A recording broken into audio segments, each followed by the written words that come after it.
pays musulmans de cette époque et dans ce siècle. C'est une jeune fille qui malheureusement est passée de la pudeur et de la dignité et de l'honneur à la perversité et au crime. Elle raconte et elle dit: un jour, alors que je sortais de mon université, un jeune homme m'attendait aux portes de cette université. Il se mit alors à me saluer et à me parler. Jamais cela m'était arrivé.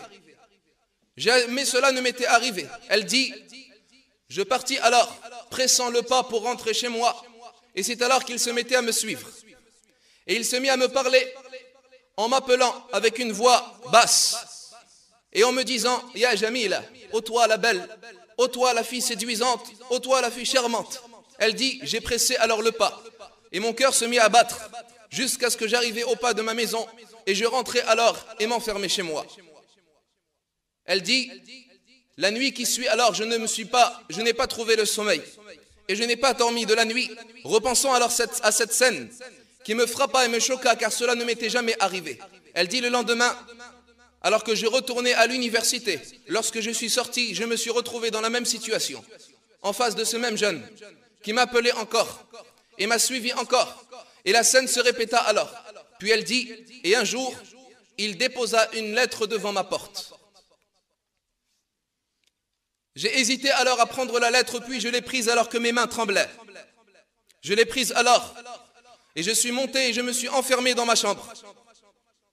Et j'ai ouvert alors la lettre, et c'est alors que je me trouve en face d'une lettre pleine de politesse et de bons comportements et de mots charmants, me disant qu'il s'excuse de m'avoir abordé de cette façon et d'avoir exprimé ses propos et de m'avoir offensé, mais qu'il voulait plutôt me demander en mariage et qu'il s'apprêterait à aller voir mes parents afin de demander ma main et de faire une vie avec moi durant toute cette vie de ce bas monde ad-dunya. Elle dit: et quelques heures alors après que j'ai ouvert la lettre, voilà que mon portable sonne. Et ici, entre parenthèses, le fléau du portable, qui malheureusement a causé un grand nombre de préjudices chez les jeunes de la religion de l'islam. Ce portable, ayyul ahbab, est une liberté pour le jeune. Il peut se permettre d'appeler qui il veut et de recevoir des appels de qui il veut. Mais même plus, ayyul ahbab, comme vous le savez, avec le portable, le jeune peut même aller sur Internet. Elle dit: c'est alors que le portable sonne. Je réponds alors, et j'entends la voix de ce même jeune qui s'excuse à nouveau, et qui me propose à nouveau ce qu'il veut faire. Et alors je lui dis, énervé, et je le menace et je lui dis: soit tu t'arrêtes de m'harceler, ou soit je préviendrai mes parents. Puis elle raccrocha. Il me rappela, dit-elle, et il me refit encore des excuses. Et il me rappela sa situation, qu'il était un orphelin, que ses parents sont décédés dès son jeune âge, et qu'il avait l'intention de se marier avec moi afin de me rendre heureuse et de faire une vie où est-ce qu'il me construirait une villa, etc., etc. Et qu'il voudrait fondre une famille et qu'il voulait qu'elle soit la mère de ses enfants. Lorsqu'il eut ce deuxième appel, elle dit: mon âme se tranquillisa alors. Puis, je n'eus plus eu de nouvelles de lui, alors que j'attendais avec impatience son nouvel appel. Mais il n'était plus là. À l'université, il n'était plus à la sortie. Je n'ai plus eu de lettres, ni d'appels. Puis un jour, c'est alors que je sors de mon université comme tous les jours, et je l'aperçois dans une voiture devant la sortie de l'université. Je me suis alors précipité, sans hésitation. Il m'ouvrit la porte alors, et je montai avec lui, car je l'attendais depuis longtemps. Elle dit: et un jour alors que nous avions fait le tour de la ville en voiture, un jour il m'invita à rentrer dans une chambre. Elle dit: je me suis alors isolé avec lui. J'ai oublié à ce moment-là le hadith du messager d'Allah sallallahu alayhi wa sallam: ne s'isole un homme avec une femme sans que le troisième soit le diable, shaitan. Elle dit: je le regardais alors et il se mit à me regarder jusqu'à ce que nous engloba alors le châtiment de l'enfer an-nar. Et nous commettâmes alors le crime de la fornication az-zina. Et lorsqu'elle commit ce crime, elle reprit conscience alors, et elle se réveilla alors, et elle devint folle alors, et elle se rendit compte qu'elle a commis ce crime terrible, et qu'elle vient de perdre son honneur et sa chasteté et sa dignité, qu'elle vient de perdre la chose la plus chère qu'elle possédait. Elle le blâma alors, elle râla alors, et elle lui lança des accusations, mais il la rassura. et il lui dit, ne t'inquiète pas, nous allons nous marier et nous allons vivre ensemble. Elle dit, je fus alors perturbé. Durant tous les autres jours suivants, j'ai alors arrêté mes études et je me suis laissé enfermer dans la maison. Et ma famille ne savait rien jusqu'à ce moment. Ils ne savaient rien de ce qui s'était passé. Elle dit, les jours s'enchaînaient alors et la vie est devenue obscure pour moi. Mais je n'avais qu'un seul espoir, le mariage. Elle dit, c'est alors que le portable se mit à sonner. Et j'entendis alors ce jeune me parler, mais d'une voix différente, avec un langage différent. Et il me dit, il faut absolument qu'on se rencontre à tel endroit et à tel moment. J'ai accepté. Alors, j'ai pensé que c'était pour les préparations à cet événement que serait le mariage, et ainsi à mon espoir.